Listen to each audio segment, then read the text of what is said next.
The departure hall of Charlotte Douglas International Airport at 6:47 on a Monday morning is a machine. Not a metaphorical machine. A literal one. A system of interlocking processes, check-in counters cycling through passengers, conveyor belts moving luggage through scanners, escalators carrying bodies from one level to the next, announcement speakers delivering information in a voice that has been designed by committee to convey urgency without alarm, all operating simultaneously, all dependent on the others, all producing a collective output that the system measures in bodies, processed per hour, and the individuals within the system measure in minutes, spent standing in lines that do not move fast enough. The sound of the airport at this hour was a layered composition, the rolling of hard-sided suitcases across polished concrete, the beeping of security scanners, the overlapping announcements about gate changes and boarding groups, and the TSA's policy regarding liquids in containers exceeding 3.4 ounces, the particular white noise that large indoor spaces produce when they contain hundreds of people who are all moving in different directions, but all fundamentally trying to get somewhere else. The light was artificial. The fluorescent panels in the ceiling produced a flat, even illumination that eliminated shadows and depth and made every face in the terminal look slightly paler and slightly more exhausted than it would have looked outside. The air smelled of coffee from the Starbucks near Gate B12 and of the particular combination of floor wax and recycled air that is the signature scent of American airports, a scent that is neither pleasant nor unpleasant, but that registers in the olfactory system as institutional. The TSA checkpoint at Concourse B was the busiest in the terminal. It processed approximately 3,000 passengers per day through 6 screening lanes, each lane staffed by agents whose job was to look at identification documents and boarding passes and faces and determine in the span of a few seconds whether the person standing in front of them was who they claimed to be and whether they presented a threat to the aircraft they were about to board. The line at 6:47 stretched back 40 feet from the podium, a serpentine queue of business travelers and vacation families and people who had gotten up at 4 in the morning to drive to the airport and who were now standing in their socks holding their laptops and removing their belts and complying with the security process that they accepted as necessary, without examining whether it was effective, because the accepting was easier than the examining, and the examining would not change the process. At the back of the line, carrying a small garment bag in his left hand and a boarding pass in his right, stood Roland Hayes. He was 63 years old, a black man of average height with the posture of something architectural, a column, a load-bearing wall, a structural element that was doing important work and that communicated through the precision of its vertical alignment that the work was being done deliberately and would continue to be done regardless of external conditions. His shoulders were set in a line that was exactly perpendicular to his spine. His chin was level. His weight was distributed evenly between both feet, the stance of a man who has been trained to stand in places where standing incorrectly can result in falling, and falling can result in dying. His face was the face of a man who had been handsome at 30 and authoritative at 40, and was now at 63, something more difficult to categorize the bones prominent beneath skin that was the color of dark walnut. The jaw defined the cheekbones sharp, the lines around his eyes deep and particular, the specific lines that form on the faces of men who have spent years squinting into distances in bright light in countries where the light is different from the light at home. His hair was cut short, military regulation length, even though regulations had not applied to him for 7 years because the length had become part of his identity, and changing it would have felt like removing a small piece of himself that he was not ready to remove. His dark eyes were doing what they always did scanning. They moved across the terminal with the systematic efficiency of a sensor designed for threat detection, left to right, near to far ceiling to floor. They noted the emergency exits, 4 of them, and their positions relative to his current location. They noted the security camera placements. They noted the crowd density at each gate. They noted the unattended bag near the water fountain outside gate B8, which was probably a passenger's forgotten carry-on, and was almost certainly not an explosive device, but which his nervous system flagged anyway, because flagging was automatic, and the automatic had been installed by years of training that could not be uninstalled by years of retirement. The scanning was not anxious. It was procedural. It was the same thing he had done in every enclosed space he had entered since 2003, which was the year he first deployed to a place where enclosed spaces could contain things designed to kill everyone inside them. He did not choose to scan. He scanned the way his lungs chose to breathe automatically continuously without the option of stopping. He was wearing a gray suit, not expensive, clean-pressed fitted well enough that it communicated intention without ostentation. White shirt beneath it, no tie, the collar open, one button. On his feet, black leather shoes polished that morning with a kit he had kept since officer candidate school, and that traveled with him in his suitcase the way other men's razors travel with them as a non-negotiable element of the daily maintenance of self-presentation. In the garment bag, folded with the precision that military personnel bring to the folding of garments that represent their service, was a dress uniform jacket. The jacket bore the insignia of a captain in the United States Army, the branch insignia of the Transportation Corps, and 5 rows of ribbons that cataloged 22 years of service across 3 continents. The ribbons included a Bronze Star, a Meritorious Service Medal, an Army Commendation Medal with oak leaf cluster, and a Combat Action Badge, which is awarded to soldiers who personally engage or are engaged by the enemy. In the side pocket of the garment bag was a sealed envelope bearing the letterhead of the Department of Defense. The envelope contained an invitation official travel orders and an itinerary for an award ceremony to be held at the National Defense University in Washington, D.C. that afternoon. The award was the Veterans Leadership Recognition, a distinction given annually to former service members who had demonstrated exceptional leadership in combat and continued service to the military community in civilian life. Roland had tried to decline the award. He had called the ceremony coordinator a young Army major named Reeves and had explained that he did not attend ceremonies and that his contribution had been a team effort, and that the attention would be better directed at the younger veterans who were doing the daily work of transition. Major Reeves had listened politely, and then had told Roland that the nomination had come from the soldiers who served under him, that 19 of them had written letters, and that declining the award would be declining them. The letters. Roland had read them. Major Reeves had emailed them as a single PDF, and Roland had opened the file on his laptop at the kitchen table in his apartment in Atlanta, and had read all 19 letters in one sitting, with a cup of coffee that went cold before he finished the 3rd one. The letters described things that Roland had done and then forgotten because the doing was part of the job, and forgetting was part of how he managed the weight of the job. A sergeant named Torres wrote about a night convoy in 2011 when a vehicle broke down on a road outside Bagram, and Roland had stayed with the vehicle and the 2 soldiers inside it for 4 hours while a recovery team was dispatched standing in the open with a rifle and a radio while the darkness pressed against the perimeter, and the road was the kind of road where darkness could contain things that killed. A specialist named Kim wrote about the day her mother died, and Roland had found her sitting alone behind the motor pool, crying into her hands, and had sat beside her without speaking for 45 minutes, because the silence was what she needed. And he knew it was what she needed, because he had buried his own mother 8 years earlier, and he remembered that the thing people said was never as useful as the thing people did not say. A staff sergeant named Okafor wrote about the evacuation in Logar Province, the same evacuation that Angela Morris would later describe in a TSA checkpoint.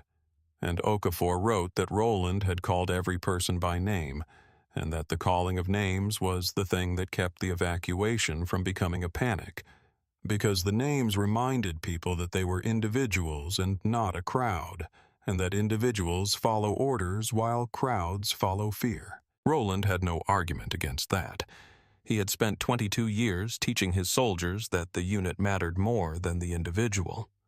He could not then refuse the unit's request without violating his own principle. So he was here, in a gray suit in a TSA line at 6:47 on a Monday morning, carrying a garment bag and an envelope and a boarding pass, and the particular discomfort of a man who is about to be publicly honored for something he has spent 7 years trying not to think about. His sister Denise had called him from the parking deck 20 minutes earlier. She had caught him sitting in his car, not moving, staring through the windshield at the terminal entrance with the expression of a man who is calculating the cost of walking through a door. She had said, "Are you going in, or are you sitting in this parking deck until the plane leaves?" He had said, "I'm thinking." She had said, "You have been thinking for 7 years." Dad would have walked through that door without thinking, because Dad understood that some doors are meant to be walked through, and the thinking is what keeps you on the wrong side.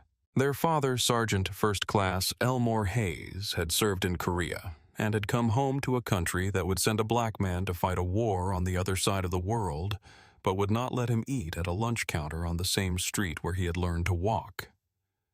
Elmore had never talked about the contradiction. He had simply continued walking through doors that were closed to him, and the walking was a form of argument that did not require words. Elmore had died in 2014, 11 months before Roland retired.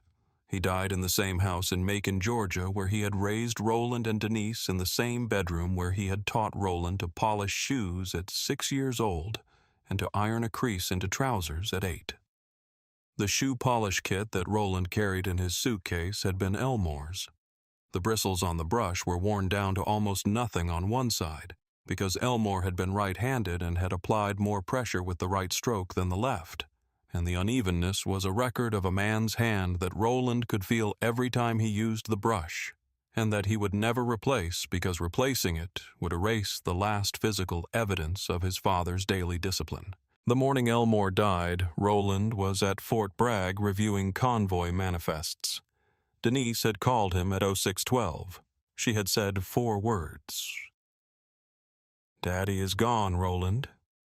He had driven to Macon in 3 hours and 40 minutes, which was faster than the drive should have taken, and he had sat in the driveway for 20 minutes before going inside, because going inside meant the thing was real, and the driveway was the last place where it was still possible that the thing was not real. At the funeral, 17 veterans from Elmore's unit came.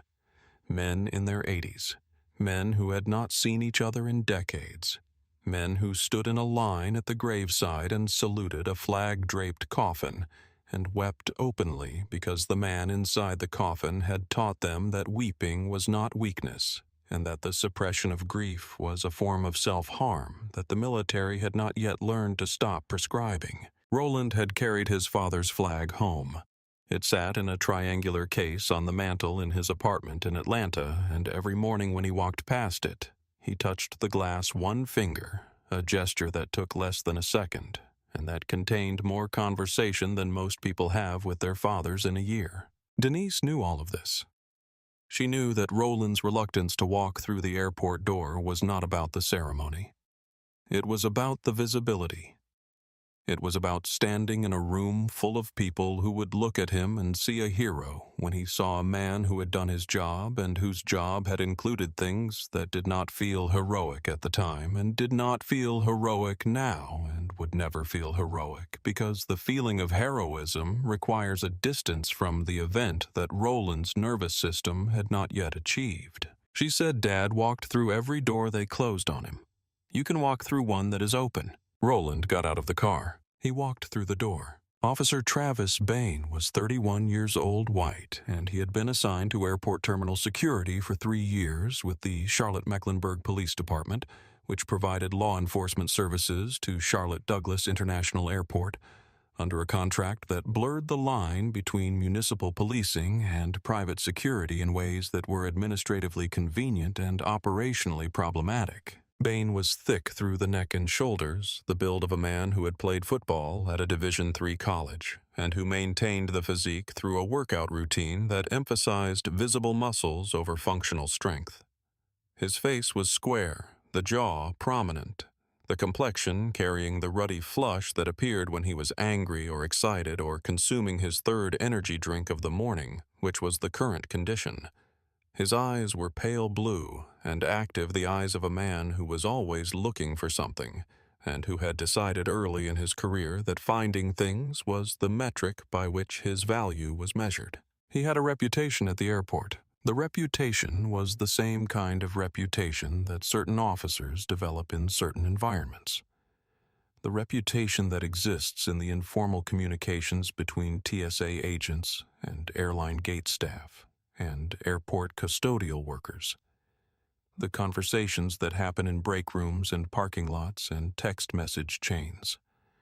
The assessments that are never filed formally, because filing them would require the filer to make an accusation, and the accusation would require evidence, and the evidence would require someone to have documented something at the time it happened, rather than remembering it later when the memory has been softened by the passage of time and the desire to avoid conflict.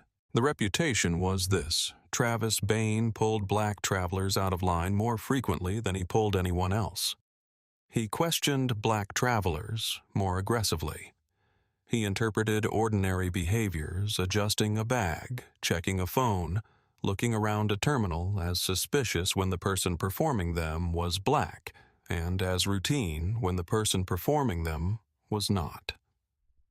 He used the word instinct to describe his selection process, and instinct was a word that, in the vocabulary of law enforcement, occupies the space between professional judgment and prejudice. A space that is wide enough to contain both and narrow enough that distinguishing between them requires a willingness to look that the system had not yet supplied. 5 complaints had been filed against Bane in 3 years. 2 from black business travelers who said they had been pulled from lines and questioned without cause. 1 from a black woman traveling with her children who said Bane had asked her to prove the children were hers. 1 from a black service member in civilian clothes who said Bane had accused him of impersonating military personnel. 1 from a TSA agent who said Bane's behavior at the checkpoint was creating a hostile environment for minority travelers. None of the complaints had resulted in discipline. Each one examined individually described a stop that could be characterized as within the broad discretion afforded to airport law enforcement officers in a post-September 11th security environment. The discretion was broad. The broadness was the problem. Bane was standing near the TSA checkpoint at 6:43 when he noticed Roland Hayes. He noticed the scanning first, the systematic movement of the eyes across the terminal, the methodical assessment of exits and crowd density that Roland performed automatically. To a trained observer, someone who understood military behavior, someone who recognized the specific pattern of tactical awareness in a person who has spent years in combat environments, the scanning would have been immediately identifiable as the habit of a veteran. Bane was not a trained observer of that particular pattern. He was a trained observer of a different pattern. The pattern that his filter showed him. The pattern that sorted black men in airports into categories that did not include veteran and did include threat. He saw a black man studying exits. He saw a black man who appeared calm, which Bane interpreted as performing calm, which was in his experience a behavior associated with people who were concealing something. The fact that genuine calm and performed calm look identical from the outside, and that the only way to distinguish between them is through conversation and context rather than assumption was a distinction that Bane's filter did not support. He walked toward the TSA line. He approached Roland from the side, positioning himself slightly behind, and to the right, the approach angle that airport police are trained to use when initiating contact with a person of interest in a crowd. The angle that provides visual dominance and escape route access simultaneously. He said, "Sir, can I see your identification and boarding pass?" Roland looked at him. The look was brief and comprehensive, the assessment of a man who has evaluated threats professionally and who applies the evaluation to every new encounter because the application is automatic. He saw the uniform, the badge, the equipment belt, the posture, and he processed all of it in the way that military officers process information quickly without visible reaction, filing the assessment in the mental space where assessments are stored for potential future use. He said, "Of course." He produced his wallet. From the wallet, he removed his Georgia driver's license and placed it in Bane's hand. He held up the boarding pass already visible in his other hand. Bane looked at the license. He looked at Roland. He looked at the license again with the theatrical scrutiny that certain officers bring to document examination, when the examination is not about verifying the document, but about extending the encounter. He said, "Where are you headed today, Mr. Hayes?" Roland said, "Washington, D.C. The information is on the boarding pass you're holding." Bane said, "Purpose of travel." Roland said, "I am attending an award ceremony for veterans. The details are in an envelope in my garment bag if you would like to verify." Bane said, "What is in the garment bag?" Roland said, "A dress uniform." Bane's expression shifted. The shift was subtle but communicative. The slight narrowing of the eyes, the almost imperceptible tightening of the jaw. The physical markers of a man who has heard something he wants to investigate further. Not because the thing is inherently suspicious, but because the thing creates an opportunity. He said, "A dress uniform." He repeated it with the inflection of a man who is weighing the words. "A lot of people carry uniforms they did not earn. We get that here. People trying to get upgrades boarding priority. You would be surprised how many people play soldier at the airport." Roland looked at him. He looked at him for 3 seconds, which is a long time to look at someone without speaking.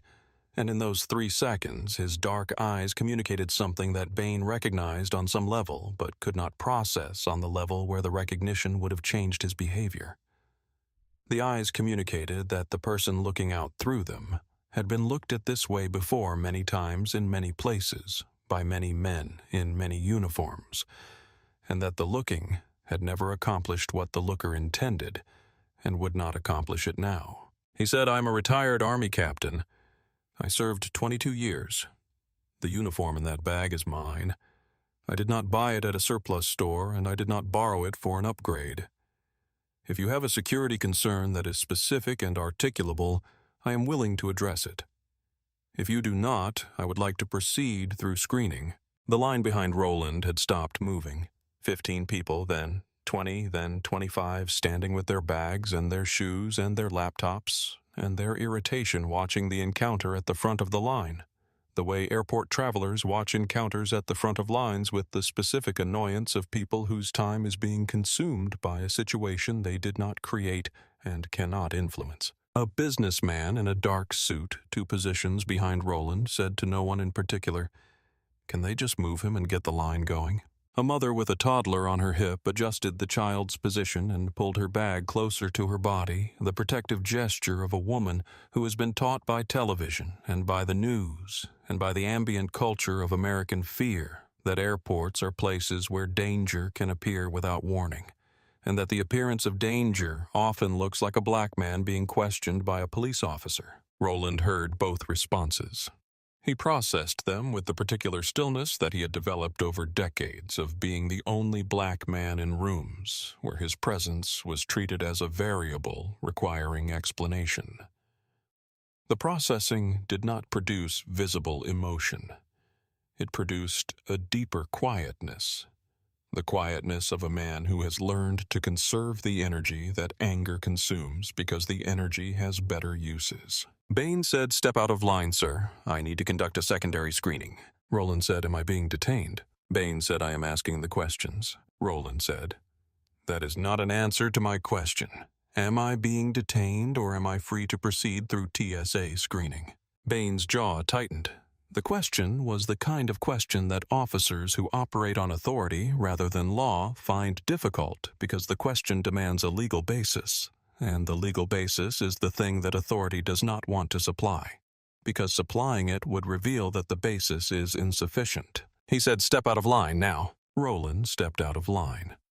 He did it with the deliberate compliance of a man who has calculated the cost of resistance and determined that the cost exceeds the benefit, a calculation that black men in America have been performing since before the founding of the country, and that has not become easier or less necessary in the 250 years since. Bane guided him to a secondary screening area near the wall, a space marked by retractable stanchions and a metal table. The space was visible to the entire TSA checkpoint and to the travelers in the main concourse beyond.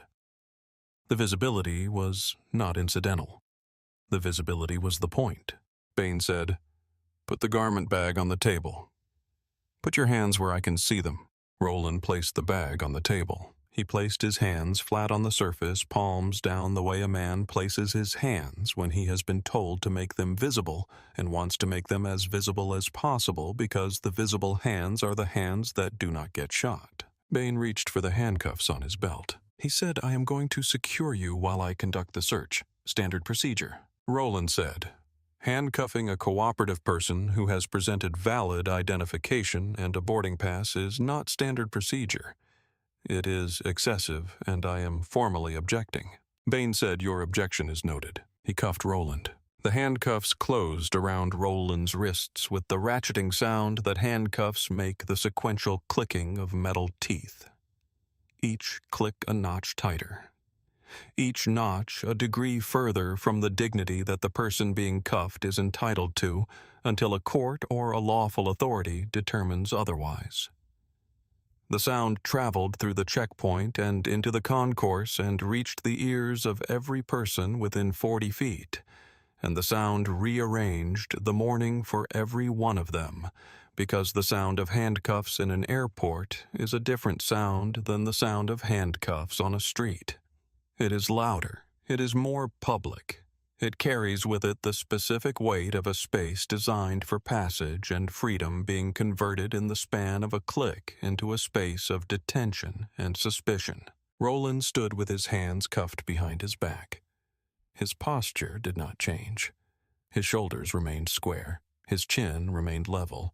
His eyes continued their scanning, though now the scanning included the additional data point of his own situation, the position of the officer behind him, the angle of the cameras, the faces in the crowd, the specific quality of the attention being directed at him, which was the attention of people who have seen something they do not fully understand and are waiting for the system to provide an interpretation. Bane said to the officer he had radioed for backup, "I have seen his type play soldier before. They carry a uniform and an attitude, and they think it gets them past screening." The sentence traveled. It reached the ears of a woman standing at a TSA scanning station 12 feet away. Her name was Angela Morris. She was 38 years old, black, with the compact build and the direct gaze of a woman who had spent her adult life in environments that required vigilance. She wore the standard TSA uniform, navy blue, the agency patch on the shoulder, the identification badge on the chest, and she wore it with the particular straightness of posture that distinguishes people who have worn other uniforms before this one. Uniforms that required straighter posture and higher stakes. She had been with the Transportation Security Administration for 5 years. Before that, she had been a specialist in the United States Army Military Occupational Specialty 92 Alpha Automated Logistical Specialist assigned to a transportation and evacuation unit deployed to Afghanistan in 2009, before the Army. Angela had been a girl from Fayetteville, North Carolina, the daughter of a retired drill sergeant who ran a barber shop on Bragg Boulevard, and a mother who taught 3rd grade at a school where half the students had parents deployed to places the students could not find on a map. She had enlisted at 19 because the enlisting was what the children of soldiers did in Fayetteville, the way the children of farmers plant crops, and the children of fishermen learn the tides. The military was not a choice in her family. It was a gravity, and the gravity pulled every generation toward the same center. She had deployed to Afghanistan at 24. She had returned at 25 with a Purple Heart, a metal rod in her left femur, and a set of memories that she managed through a combination of therapy routine and the daily practice of standing at a TSA checkpoint and ensuring that the passage of strangers through a security system was conducted with the precision and the dignity that she believed the process deserved.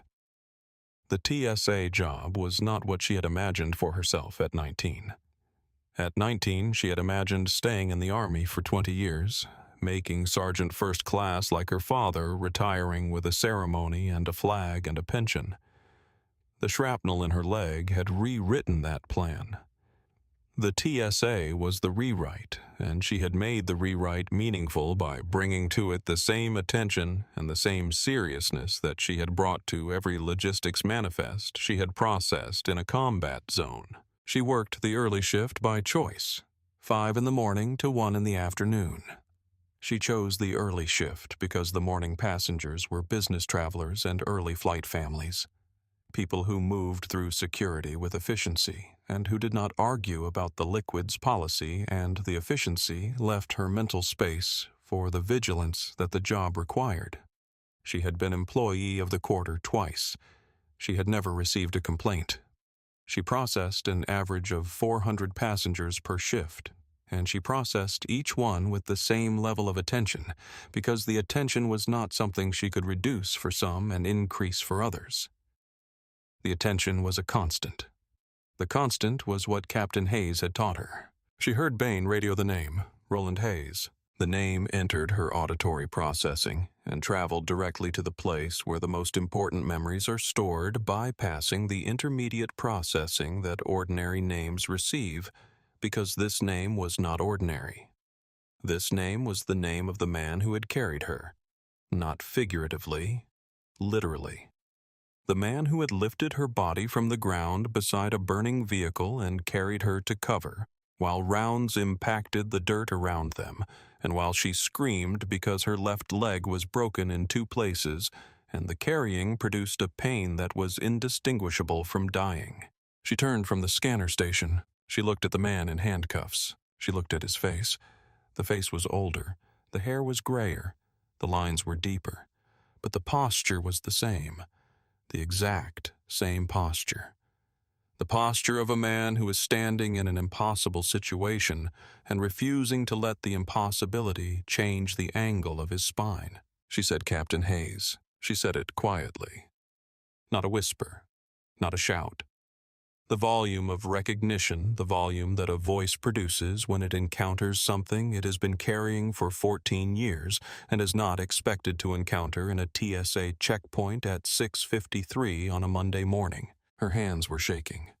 She noticed the shaking and she controlled it the way she controlled every involuntary response that her body produced in moments of high emotional content, by pressing her fingertips against her thighs, by breathing through her nose, by counting silently from 1 to 5, and then from 5 back to 1, a technique that her therapist at the VA in Charlotte had taught her, and that she had used in grocery stores and in traffic and at 4th of July barbecues when the fireworks started, and her body remembered things that her mind had filed under a heading that was not accessible to fireworks, but that fireworks accessed anyway. She had not seen Captain Hayes in person since Walter Reed.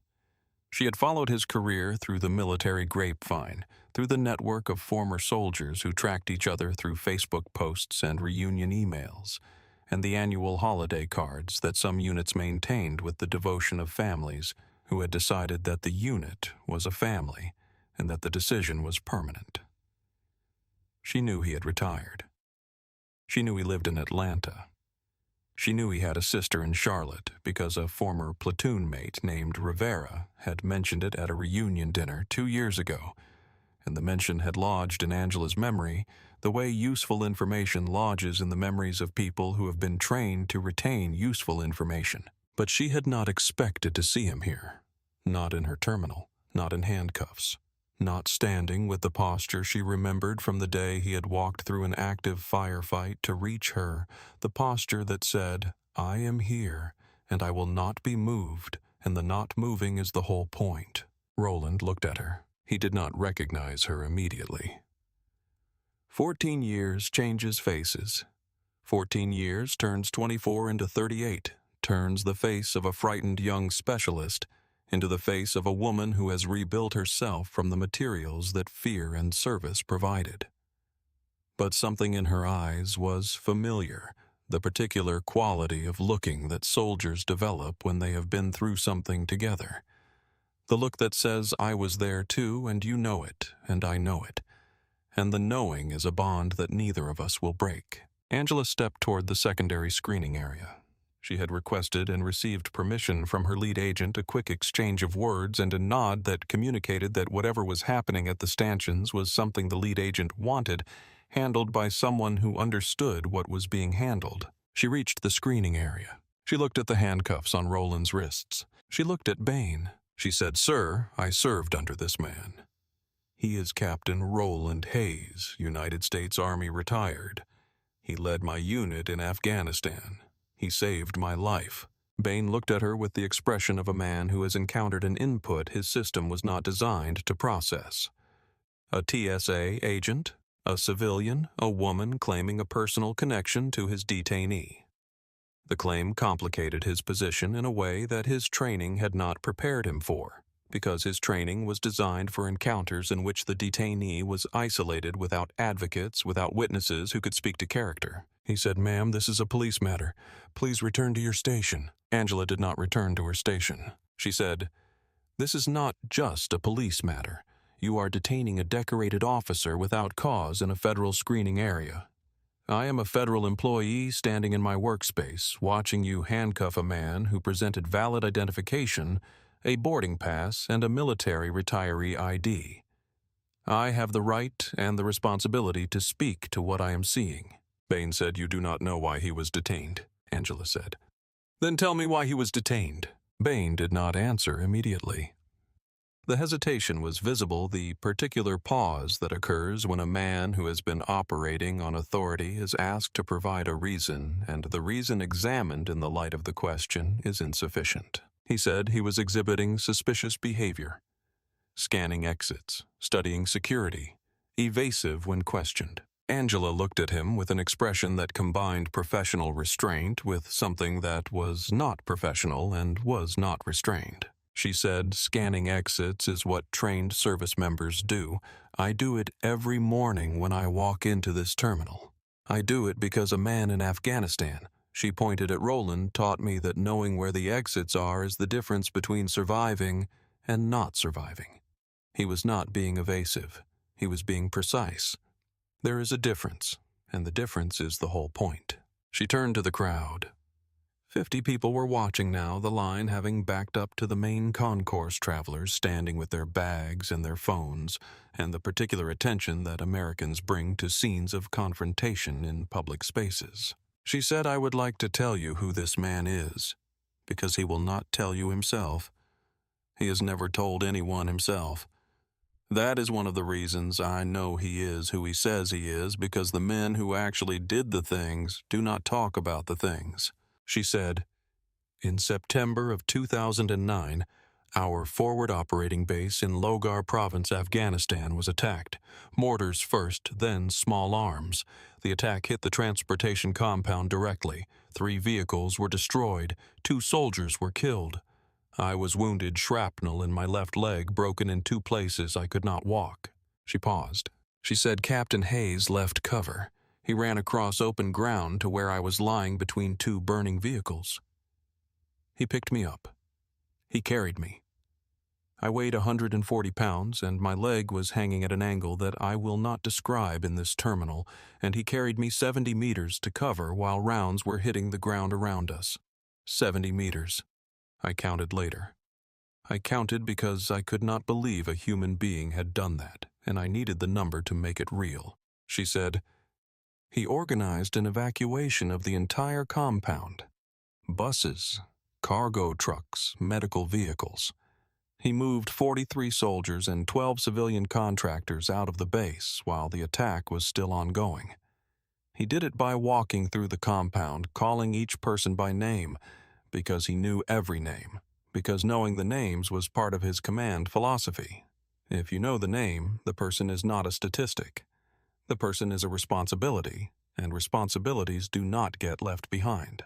She said, "After I was evacuated, after the surgery, after the pins and the physical therapy, and the months of recovery, he visited me at Walter Reed. He sat beside my bed, and he told me something I have never forgotten. He said Specialist Morris surviving is not a debt. It is an assignment. Your assignment is to keep living. Do not waste it apologizing for being alive. She said I became a TSA agent because of him, because he taught me that safe passage matters, that getting people from one place to another alive is a form of service. That is what I do every day in this terminal. I make sure people get where they are going safely.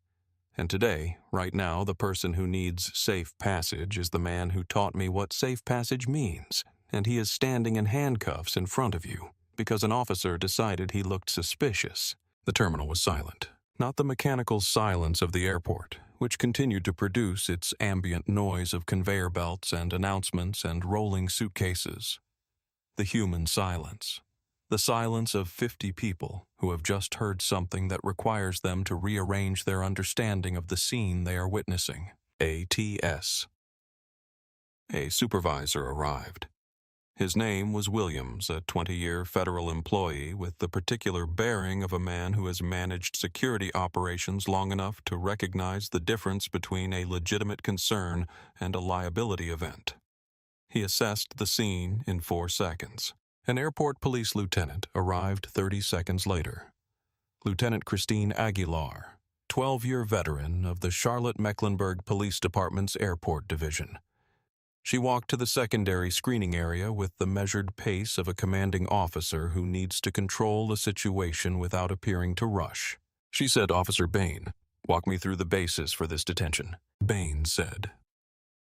The subject was exhibiting suspicious behavior, scanning exits, studying security procedures, evasive when questioned about his travel purpose. Aguilar said, "Did he present valid identification?"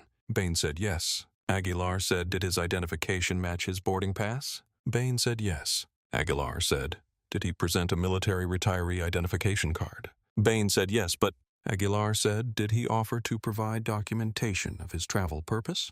Bane said, "He mentioned an envelope, but I..." Aguilar said, "Did you examine the envelope?" Bane said nothing. Aguilar said, "You detained, searched, and handcuffed a cooperative traveler who presented 3 forms of valid identification and offered additional documentation that you declined to examine. Is that an accurate summary?" The question was not really a question. It was the verbal equivalent of a closing statement, and Bane heard it and understood it. And the understanding produced on his face a color change that moved from the baseline ruddy flush through a deeper red, and then, as the magnitude of his miscalculation became clear to something paler and less certain. A woman near the front of the line, middle-aged white, wearing a Vanderbilt University sweatshirt and traveling with a roller bag that bore the tag of an oncology conference in Washington, had been recording on her phone since Bane first reached for his handcuffs. She had started recording because the recording was a reflex that her generation had developed in response to a decade of videos that had taught the country that what happens in the absence of cameras is different from what happens in their presence, and that the presence of cameras is the only form of accountability that the system consistently responds to. She lowered the phone when Angela finished speaking. She did not stop recording.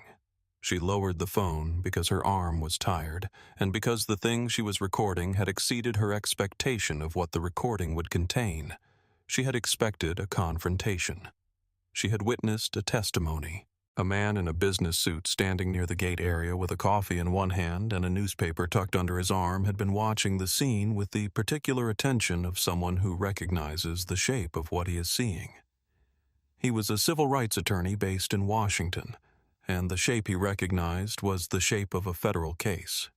The profile stopped the absence of articulable suspicion, the handcuffing of a cooperative individual, the witnesses, the recording. He reached into his jacket and removed a business card. He held it in his hand, waiting for the moment when offering it would be appropriate rather than intrusive. A man stepped forward from the gate area. He was in his early 70s, white-haired, erect, wearing a dark blazer with a lapel pin that those who recognized it would identify as the insignia of a retired general officer. His name was Major General Robert Caldwell, United States Army, retired. He had served 34 years in the United States Army, including commands in Desert Storm Iraq and Afghanistan.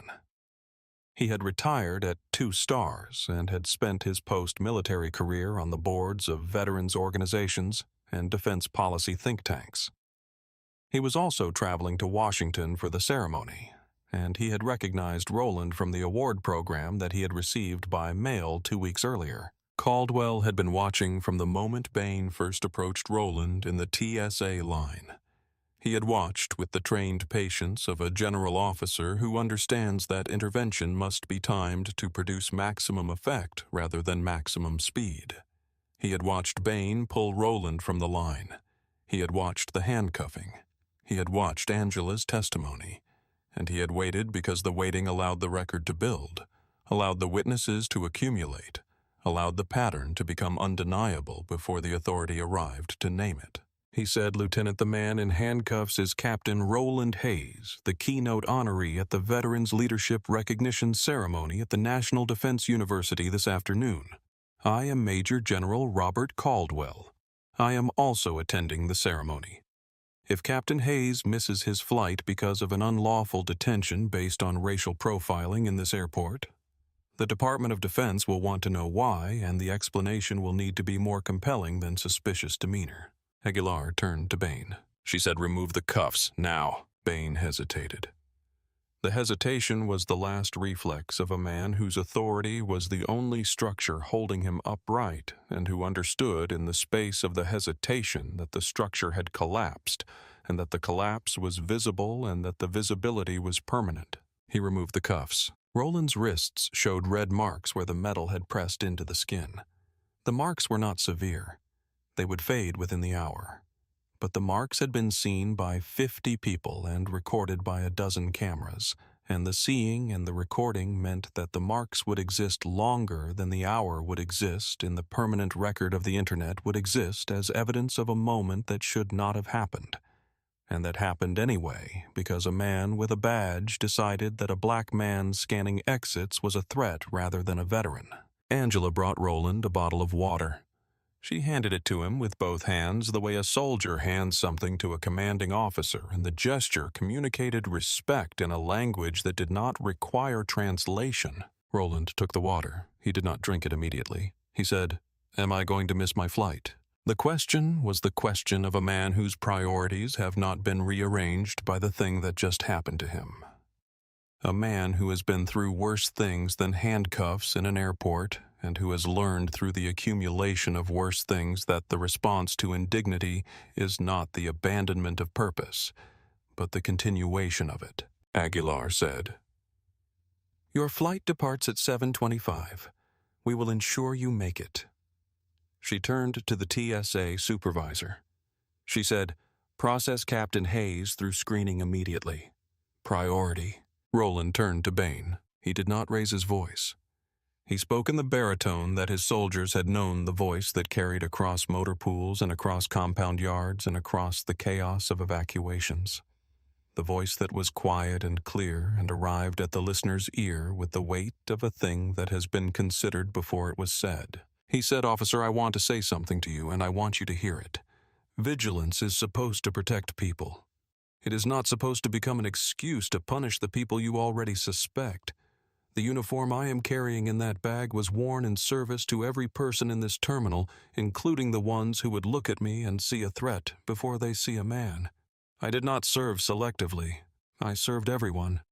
And I expect the same from the people who wear a badge in the country I served." Bane said nothing. His face was the face of a man who has been spoken to by someone whose authority is not derived from a badge or a rank or an institution, but from the accumulated weight of a life lived in service, and the authority of that life was heavier than anything Bane carried on his belt. Aguilar said, "Officer Bane, you are relieved of duty for the remainder of this shift. Report to the division commander's office at 0900. Bring your incident report." Bane walked away. He walked through the terminal the way a man walks when the terminal has become a different place than it was 10 minutes ago. A place where every face he passes has seen what happened, and every phone he passes may have recorded it, and every step he takes carries him further from the career he had been building and closer to the accounting he had been avoiding. Angela stood beside Roland as the TSA agents processed his screening. She stood at attention, not because the situation required it, but because her body produced the posture automatically when she was in the presence of a commanding officer, and Roland would always be her commanding officer, because the commanding happened in a place and at a time that redefined both of them, and the redefining was permanent. As Roland gathered his garment bag and his envelope and prepared to walk to his gate, Angela raised her hand. She saluted. The salute was crisp, precise. The salute of a soldier who has been trained to salute, and who remembers the training because the training was given by the man she is saluting. Her arm was at the correct angle. Her hand was flat. Her eyes were forward. An older man in the line, a Marine identifiable by the eagle globe and anchor tattoo on his forearm, and the faded Marine Corps cap on his head, saw the salute and stood straighter.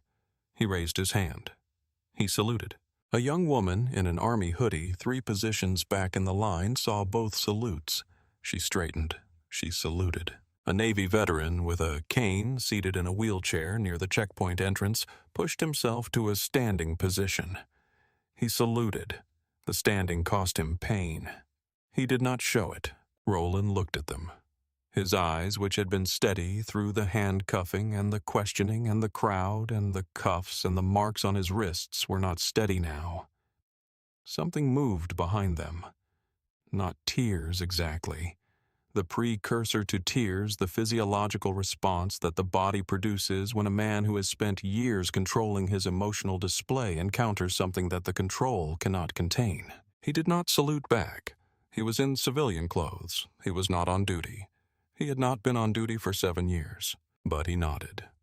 The nod was the nod of a commanding officer acknowledging the respect of soldiers who are reminding him in a terminal where he has just been reminded of how little his service means to some people that his service means everything to others. Angela walked him to the gate during her break.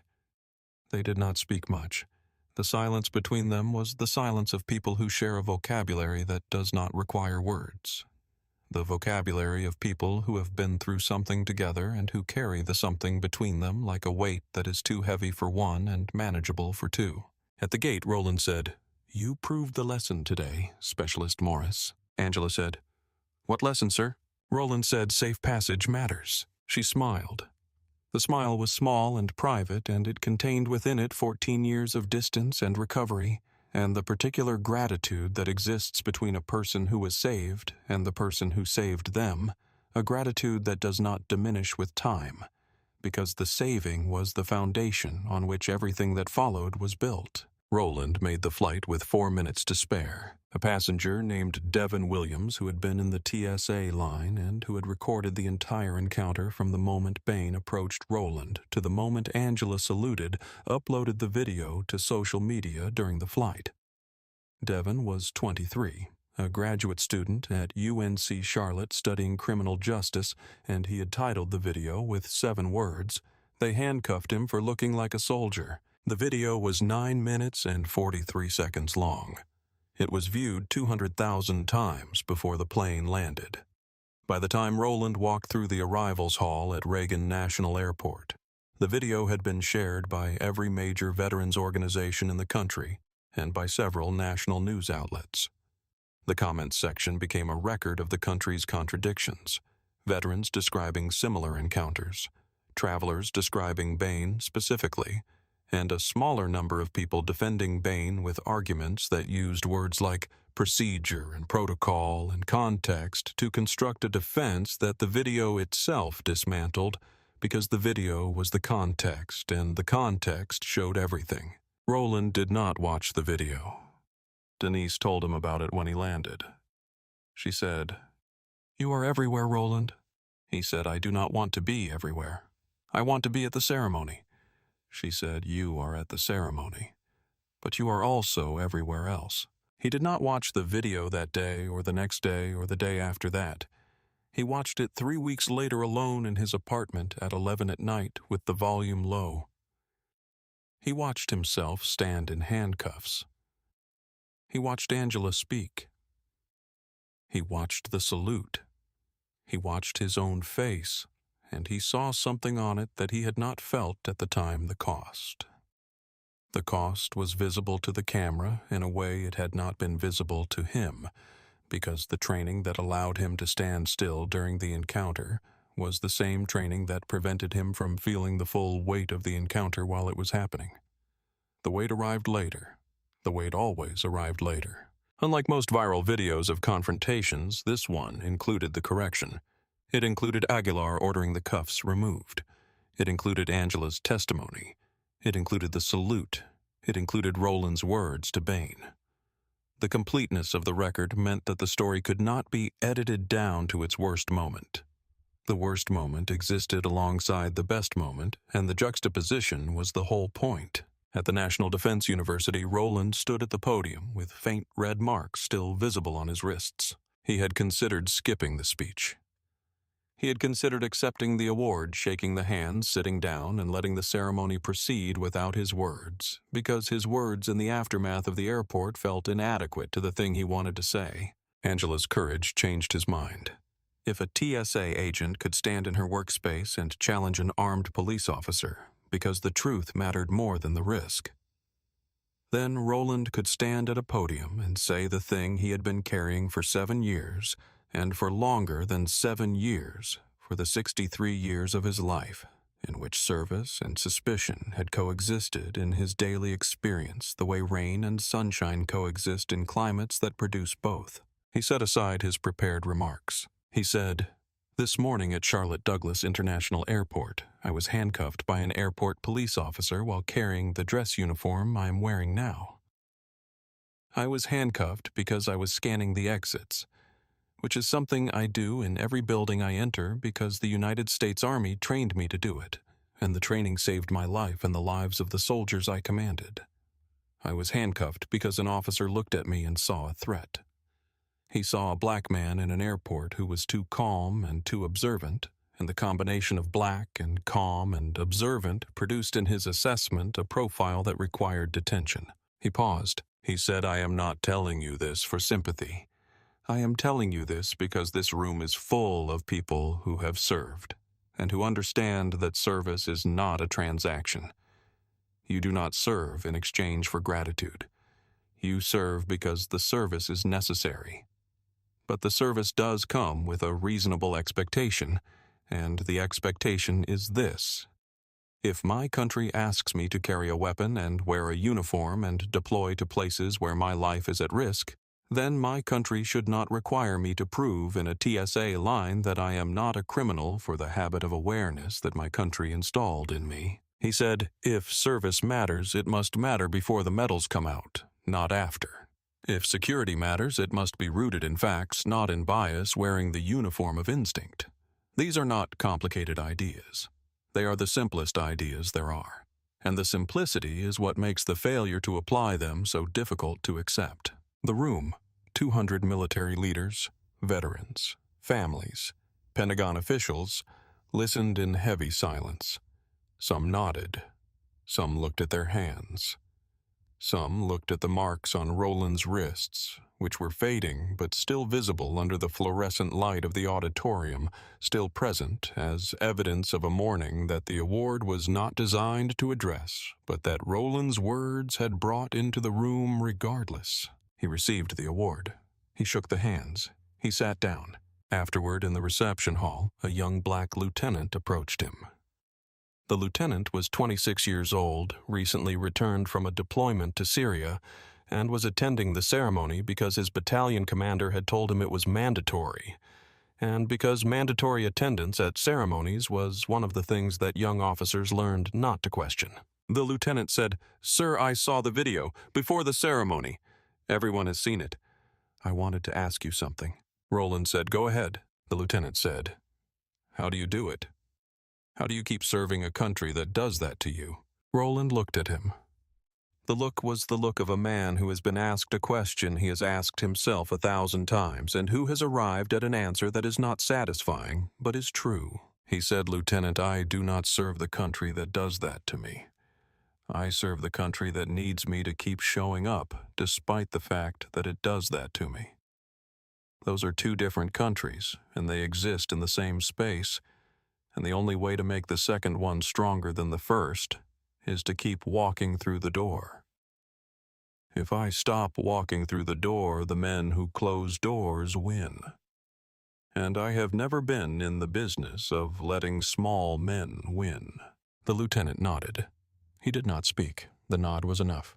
A retired colonel from the Transportation Corps, a white man in his 70s who had served at the same time as Roland, though in different units, found Roland at the refreshment table. He said, "Hayes, I owe you something." He reached into his pocket and produced a challenge coin. The coin bore the insignia of the Transportation Corps and the words, "No mission too difficult, no sacrifice too great." He placed the coin in Roland's hand. He said, "I have been carrying that since Desert Storm. It is yours now, because the mission you accomplished this morning was harder than anything I did in Kuwait." Roland held the coin. The coin was warm from the man's pocket, warm from 30 years of carrying, and the warmth was a form of transfer. The transfer of one soldier's recognition to another, conducted in the private currency that soldiers use when the public currency of medals and certificates is insufficient. Back in Charlotte, the airport authority announced a formal investigation into Officer Bane's conduct.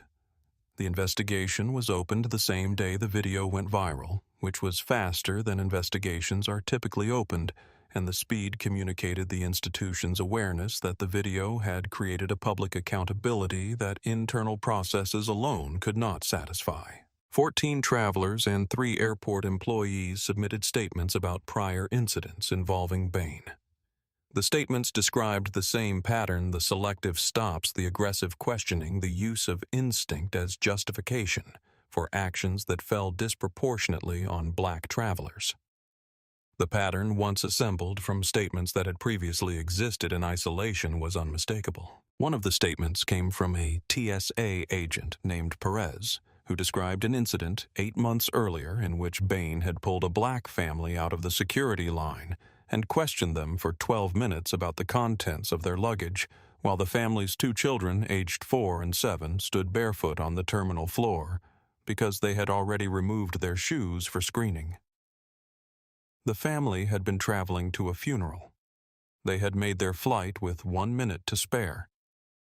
They had not filed a complaint because the filing would have required them to relive the moment, and the reliving was a cost they were not willing to pay, while they were already paying the cost of the funeral. Another statement came from a gate agent for American Airlines, a woman named Richardson, who described 3 separate occasions on which Bane had questioned black passengers at her gate about their seat assignments, asking if they were sure they were in the right section, asking if they had been upgraded by mistake.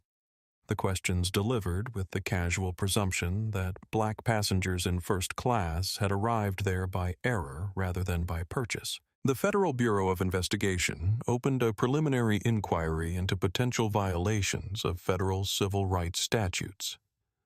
The inquiry focused on the pattern of racially motivated stops and the specific circumstances of Roland's detention, including the handcuffing of a cooperative individual who had presented valid identification. 2 FBI agents interviewed Roland at his apartment in Atlanta.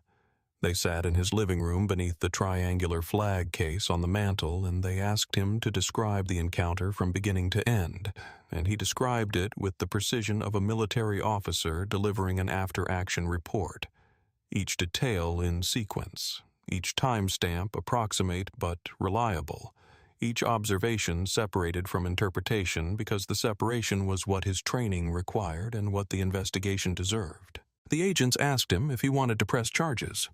He said, "I do not want to press charges for myself. I want the pattern to be investigated for everyone it affected before me, and everyone it will affect after me if the pattern is not interrupted." The civil rights attorney from the gate area, the man with the business card, had already been retained by 2 of the previous complainants. The attorney filed a federal civil rights lawsuit against the Charlotte-Mecklenburg Police Department, naming Bane individually and the department institutionally alleging a pattern of racially motivated stops at the airport that the department had been aware of through the complaint process and had failed to address. Bane was terminated from the Charlotte-Mecklenburg Police Department 4 months after the incident. He was indicted by a federal grand jury on 1 count of deprivation of rights under color of law and 1 count of filing a false incident report, because the report he had written about Rowland's detention described the encounter in terms that bore no resemblance to the video evidence, and the discrepancy between the written report and the recorded reality was itself a violation. He pled no contest. He was sentenced to 8 months in federal prison and permanently barred from law enforcement work. His wife stayed. Not everyone leaves. Some spouses stay because the staying is its own form of conviction. The belief that the person they married is not the person the video showed, or the belief that the person the video showed can become someone different. Whether the belief was justified was a question that only time and the willingness to change could answer, and the answer was not yet available. Bane's father, a retired Charlotte firefighter, gave an interview to a local television station.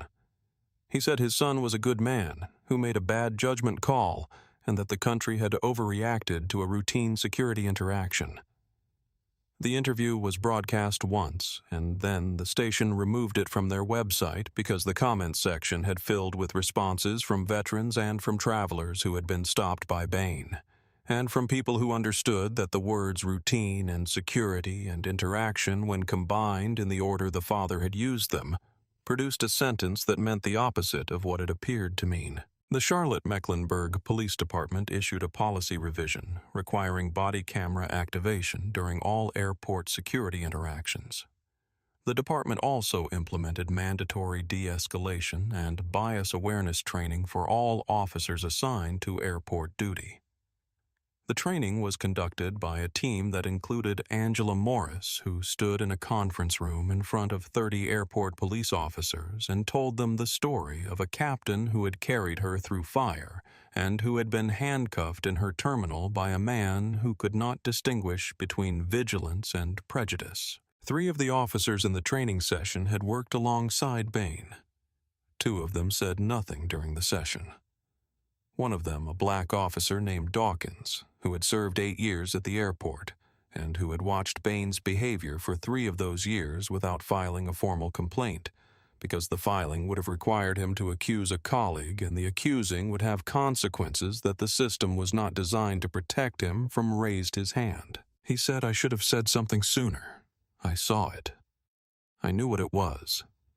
I did not say anything because I thought the system would correct itself. The system does not correct itself. People correct it. And I failed to be one of those people." Angela looked at him. She said, "You are being one now. That is what now is for." Angela Morris was commended by the TSA for her actions during the incident. Rowland sent a formal letter to her supervisors written on the letterhead of the ceremony that the airport had nearly prevented him from attending. The letter described Angela's professionalism, her courage, and her willingness to speak truth to armed authority in defense of a man who had once carried her through fire. The letter became part of her personnel file. Her supervisors could not ignore it because it came from the man the airport had nearly disgraced, and the letter was a mirror that the institution was required to look into. The Charlotte Airport installed a small brass plaque near the TSA checkpoint at Concourse B. The plaque did not name Rowland. It did not name Angela. It did not name Bane. The plaque read, "Every person who passes through this checkpoint is entitled to dignity, to process, and to the presumption that they belong here." The plaque was small. The letters were small. Most travelers walked past it without seeing it. But the travelers who stopped to read it stood a little straighter afterward, and the standing straighter was the point. Denise called Rowland the week after the ceremony. She said Dad would have been proud of you today. Rowland said Dad would have told me to stop talking about it and polish my shoes. Denise laughed. The laugh was the laugh of a sister who knows her brother well enough to hear the grief beneath the joke and who loves him enough to let the joke carry the grief, instead of asking him to carry it another way. She said he would have done both. You know he would have done both. Roland polished his shoes that night. He used Elmore's kit. He used the brush with the worn bristles. He polished until the leather reflected the ceiling light, and the polishing was a conversation with a dead man that produced no words and required none. The final scene was 6 months later. Roland walked through the same terminal at Charlotte Douglas International Airport. He was returning from a speaking engagement at a veterans transition program in Chicago, where he had spoken to a room of recently separated service members about the challenges of moving from military life to civilian life, and had told them, among other things, that the transition was harder than anyone who had not done it could understand, and that the hardness was not a failure, but a feature of the process, and that the process, like all processes, was something they could manage if they understood its mechanics. He walked to the TSA checkpoint at Concourse B. Angela was at the screening station. She saw him approach. She did not need to see his identification. She did not need to check his boarding pass. She knew his face the way soldiers know the faces of the people who saved them permanently, completely, with a recognition that operates below the level of conscious processing, and that produces, when the face appears, a response that is not quite happiness and not quite relief, but something that contains both and adds to them the specific warmth of a debt that is not a debt, but is instead a bond. She checked his identification anyway. Because procedure matters. Because safe passage requires process. Because the process is what separates security from suspicion and order from prejudice. She looked at his driver's license. She looked at his boarding pass. She looked at his face. She performed each step with the same care she performed for every traveler. And the sameness was the whole philosophy that the process applied equally was the process applied correctly, and that the application was a form of respect that did not require the applicant to know the soldier standing behind the scanner. She handed back his license. She said, "Safe travels, Captain." Roland looked at the exits. He scanned the terminal. He noted the cameras and the crowd density and the positions of the emergency doors, because the scanning was who he was and who he would always be, and the scanning was not a threat. It was the residue of service. It was the proof that the country had trained him well, and that the training had survived the country's failure to recognize it. He said thank you for keeping watch. He walked through security. Not as a suspect, not as a symbol. As a man allowed to move freely through the country he served, carrying the garment bag and the challenge coin that a retired colonel had placed in his hand, and the memory of hands in handcuffs and hands in salute, carrying all of it, because all of it was his, and the carrying was the thing that made him who he was. He passed the brass plaque near the checkpoint. He did not stop to read it. He did not need to read it. The words on the plaque were words he had lived, and the living was more permanent than the brass. He found his gate. He sat down. He placed his garment bag on the seat beside him and his boarding pass on his knee. He looked out the terminal window at the aircraft on the tarmac, at the baggage handlers loading luggage, at the ground crew directing planes with orange batons, at the quiet choreography of passage that the airport performed every hour of every day, moving people from where they were to where they needed to be, and the moving was a kind of service that most people never noticed, and that Angela Morris noticed every morning because a captain had taught her to notice it. Some doors are closed by men who do not understand what is on the other side. But the doors do not stay closed. They cannot, because the men who walk through them have been walking through closed doors their entire lives. And the walking is a form of service that does not end when the uniform comes off. If this story moved you, subscribe our channel for more stories that remind us what safe passage really means.